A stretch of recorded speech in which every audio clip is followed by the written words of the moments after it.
Question number 14. Afsar Chacha made 2 wooden chairs with same price and he put the market price for each chair as 1250.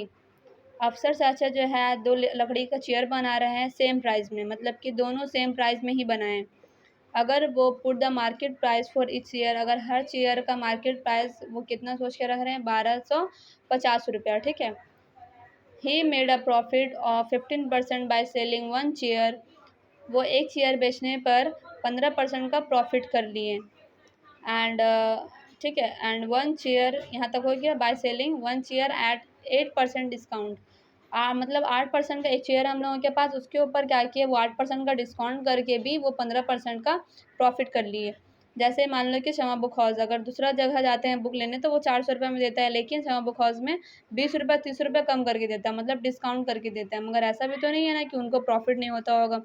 तो उसी तरह यहाँ भी है कि वो चेयर पे डिस्काउंट करके दे दिए हैं और कितना परसेंट का प्रॉफिट हो गया, 15% का प्रॉफिट हुआ।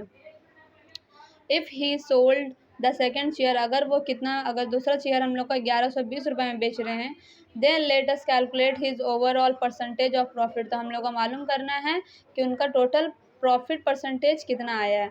फिर से देखो, हम लोगों का चेयर का वो मान के मार्केट प्राइस कितना था, 1250, उन्होंने दूसरा चेयर 1120 रुपये में बेचा, लेकिन पहला चेयर 15% का डिस्काउंट करके बेच रहे हैं। लेकिन एग्जैक्टली हम लोग को दाम नहीं पता है कि पहला चेयर कितना में बेचे हैं, तो हम लोगों का पहले वो निकालना होगा कि पहला शेयर कितना में बेच रहे हैं और दूसरा का पता है, दोनों को ऐड करके मालूम कर लेंगे कि प्रॉफिट परसेंटेज क्या है, ठीक है।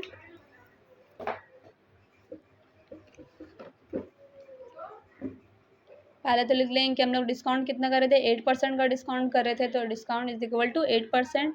अब यहाँ SP ऑफ फर्स्ट चेयर, मतलब कि पहला चेयर का हम लोग को सेलिंग प्राइस निकालना होगा, क्योंकि यहाँ परसेंटेज कर रहा है लेकिन एग्जैक्टली अमाउंट नहीं बता रहा।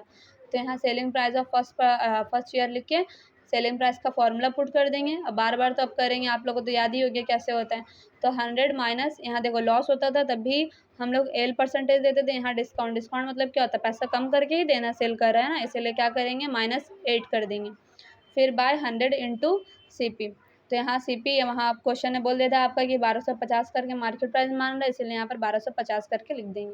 अब ये ऊपर नीचे काटेंगे तो देखो 100 में से 8 गया तो 92 बचा, 0 कट गया, यहाँ बच गया 10 और यहाँ 92 और यहाँ 125। तो 10 जो है किसका पार्ट से कट जाएगा बाबू, 2 का पार्ट से कटेगा आराम से। 5 का पार्ट से 5 दूनी 10, और ये भी 5 के पार्ट से कट जाएगा, 5 दूनी 10, 1 बचा, ये 2 बचा, 2 इसको देंगे तो 25, 5 पचे 25। अब यहाँ 2 बचा, 2 को भी काटेंगे, 2 1 कम 2, 2 चौके 8, 1 बचा, 1 इसको दे देंगे 12, 2 छके 12। तो ऊपर में कितना बच गया, 46 और 25, इन दोनों को मल्टीप्लाई कीजिएगा तो आ जाएगा 1150 रुपये। तो इस तरह से हम लोग का पहला चेयर का दाम पता चल गया कि कितना में हम लोग सेल कर रहे थे, और दूसरा चेयर का वहाँ पर दिया हुआ था, दूसरा चेयर का दिया हुआ था ना क्वेश्चन में कि 1120 रुपये में सेल कर रहे। तब यहाँ लिखेंगे आराम से selling price of 2 chair, 2 chair का सेलिंग प्राइस कितना है, पहला का 1150 प्लस दूसरा का 1120, दोनों को ऐड करेंगे तो कितना आ जाएगा, 2270 रुपये में वो सेल कर रहे हैं।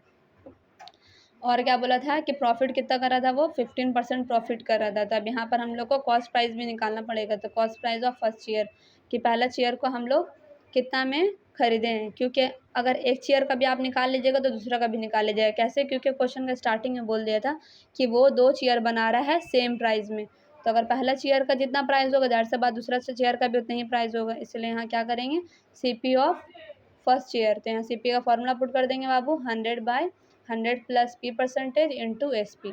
तो 100 का 100 लिखेंगे, 100 का 100 प्लस का प्लस, P मतलब प्रॉफिट, तो प्रॉफिट 15% का हुआ था तो 15 लिखेंगे, इंटू SP। SP हम लोग का कितना आया है पहला शेयर का, 1150, तो 1150 लिखेंगे।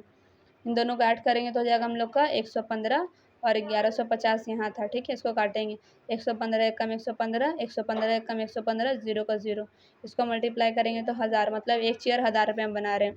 तो 2 चेयर कितना में बनाएंगे, तो 1000 से इंटू कर देंगे। CP ऑफ 2 चेयर करेंगे तो 1000 से इंटू कर देंगे, 1000 दूनी 2000, मतलब कि हम लोग चेयर जो बना रहे थे 2000 में और सेल कर रहे हैं 2270 रुपये में, ठीक है। तो आप लोग को ऐसे ही दिखता होगा कि यहाँ पर प्रॉफिट हो रहा है, कितना प्रॉफिट हो रहा है, 270 रुपये का प्रॉफिट हो रहा है। समझ में आ रहा है। 2000 में हम लोग से कॉस्ट प्राइस हम लोग को 2000 पड़ रहा है और सेलिंग प्राइस 2270 पड़ रहा है। तो यहाँ प्रॉफिट हो रहा है तो यहाँ लिखेंगे प्रॉफिट, इसको इससे माइनस कर देंगे, 270 रुपये का प्रॉफिट हो गया।